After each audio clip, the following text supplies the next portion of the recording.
দর্শক এখন যুগের পরিবর্তনের কারণে অনেক কিছু আমাদের দেশ থেকে উঠে যাচ্ছে। তার ভিতরও কিছু জিনিস আমাদের ঐতিহ্য বহন করে। সেই জিনিসগুলোর ভিতর আছে ধামা। আর কি কি, এটা আপনি কি কি আনছেন ভাই? আসলে ডিজিটাল দাড়িপাল্লার কাছে আসলে এগুলো হারাই যাচ্ছে। তারপরে কিছু কিছু লোক ব্যবহার করছে। আর এটা হচ্ছে বেতের তৈরি, তাই না ভাই? বেতের তৈরি, বেতের জিনিসপত্র একটু মজবুত হয় বেশি, জনগণ থাকে খুশি। কিন্তু আসলে এখন সব কিছুই প্লাস্টিকের হয়ে যাচ্ছে, এই কারণে এগুলো মানুষ ব্যবহার করা বাদ দিচ্ছে। কিন্তু প্লাস্টিক ক্ষতিকর জিনিস, ও ব্যবহার করলে ক্ষতি ছাড়া গতি বাড়ে না, হয়তো সাময়িক সুবিধা হয়। আপনার নাম কি? বাড়ি কোথায়? নড়াইল কোন জায়গা? আউড়িয়া। ঠিক আছে, ধন্যবাদ। আসছেন কখন? এই ঘন্টা দুই আগে। বিক্রি করছেন এখনো? করছেন না, আর আস্তে আস্তে হবে। চাচা কি দাড়িপাল্লা নিয়ে আসছেন? দাম কত দাড়িপাল্লার? 800 টাকা। খালি দাড়িপাল্লাই নিয়ে আসছেন আপনি? যাক, ঠিক আছে। আপনার নাম কি? আপনি আসছেন কোথা থেকে? ভাটিয়াপাড়া, লে হালুয়া। দেখা যাক, চাচা চুল দাড়ি সব গেছে পাইকে, তারপরেও কথা কয় থেকে থেকে। নাম কি আপনার? দাস। বইছে তো বাবু পাশে ঘাস।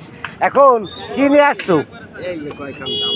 কয়খান দামা। এটার দাম কত? এটার দামা কত চাচা? 500। আর ওইটা? আসসালামাইকুম দর্শক, আশা করি সবাই ভালো আছেন। এই মুহূর্তে আছি আমি নড়াইল জেলার লোহাগড়া থানার ফয়েজ মোড়। এখান থেকে আমি যাচ্ছি রথখোলা, মানে রথের মেলায়। রথের মেলায় আজকে আছে বছরে 2 দিন রথ মেলা হয়। আর এই রথ মেলাটা যাচ্ছি আমরা এখন। আগাম দিয়ে দিল, আমিও চলে যাবো। কিন্তু রাস্তার যে অবস্থা, সাধারণ পাবলিক হাঁটার কোনো ব্যবস্থা নেই। এই যে তবু আসলে হাঁটা মানুষের তো লাগবে, এই কারণে আসলে সমস্যা। তবে যাচ্ছি লোহাগড়া থানার ঐতিহ্যবাহী একটা স্থান, লোহাগড়া কলেজের মাঠে।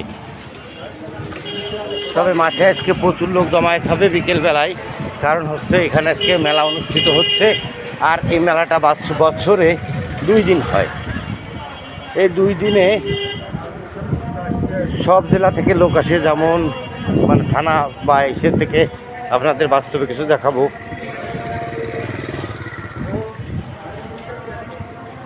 তবে সব বয়সের নরনারী পুরুষ সবাই যাচ্ছে আসলে এই মেলায় অংশগ্রহণ করার জন্যে, কিছু কেনাকাটা করার জন্যে।